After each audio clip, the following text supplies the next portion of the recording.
ডাম্পারের মাটিতে রাস্তায় মরণ ফাঁদ। বৃষ্টিতে রাস্তার কাদায় পিছলে বাইক দুর্ঘটনা। নিউ টাউনের বিশ্ব বাংলা সরণির যে ছবি আপনাদের দেখাচ্ছি, পরপর দুর্ঘটনা। দেখুন, রাত হলেই মাটির লরি ডাম্পারে দৌড়াতে পারে আর কাদায় পিছলে বাইক দুর্ঘটনা। যে ছবি আপনারা দেখছেন, কাদায় পিছলে বাইক দুর্ঘটনা, রাস্তায় মরণ ফাঁদ। এবং শুধু এই বাইক দুর্ঘটনা নয়, পরপর দুর্ঘটনা। লরি ডাম্পার থেকে রাস্তায় ছড়াচ্ছে মাটি, আর সকালে যে বৃষ্টি, সেই বৃষ্টি হতেই পিছলে যাচ্ছে গাড়ি। কি অবস্থা এবং একের পর এক দুর্ঘটনা ঘটছে, কি পদক্ষেপ নেওয়া হচ্ছে প্রশাসনের তরফ থেকে জানবো। আমার সঙ্গে অনুপ চক্রবর্তী রয়েছে।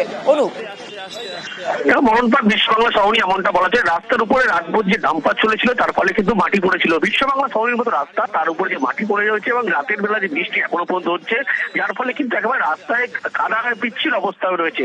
এবং যারা অফিস যাত্রী বিভিন্ন সময় বাইক নিয়ে যাচ্ছে, তারা কিন্তু দুর্ঘটনা কবলে পড়ছে। প্রত্যেকটা বাইক নিয়ে এইভাবে রাস্তার উপরে পড়ে যাচ্ছে, মাটি যেহেতু পড়ে রয়েছে রাস্তার উপরে, স্লিপ খেয়ে পড়ে যাচ্ছে। এই গোটা ঘটনা যখন পুলিশের নজরে আসে, এই মুহূর্তে পুলিশের পক্ষ থেকে সেখানে কিন্তু এই রাস্তা বন্ধ করে দেওয়া হয়েছে এবং হিডকো কর্তৃপক্ষের সঙ্গে যোগাযোগ করা হয়েছে। এই মুহূর্তে সেই রাস্তা ক্লিনিং এর যেমন কাজ চলছে, অন্যদিকে নিউ টাউনের যে বন্ধের মধ্যে থেকে একেবারে যাত্রাবাড়ি যাওয়ার রাস্তা সম্পূর্ণ বন্ধ করে সার্ভিস রোড দিয়ে কিন্তু এই যান চলাচল করা হচ্ছে। এবং ব্যস্ততম দিন আজকে, এবং সেই সময় কিন্তু এরকম একটি পরিস্থিতি, একেবারে দীর্ঘ যানজট হয়েছে, যার জন্য ভোগান্তির মধ্যে পড়তে হচ্ছে। এবং সব থেকে বড় কথা, যারা আজকে অফিসে যাচ্ছে বাইক নিয়ে, তাদের কিন্তু এরকম ভোগান্তির মধ্যে পড়তে হচ্ছে। সব মিলিয়ে বলা যায় বিশ্ব বাংলা সরণি একেবারে মরণ ফাঁদ, যেখানে রাস্তার উপরে রাতভর যে ডাম্পার দৌড়ত্ব, অন্যদিকে দেখলে কনস্ট্রাকশনের কাজ চলছিল, সেই কারণে এই দুর্ঘটনা ঘটছে বলে এমনকি পুলিশের পক্ষ থেকে স্পষ্ট করা হয়েছে। বেশ।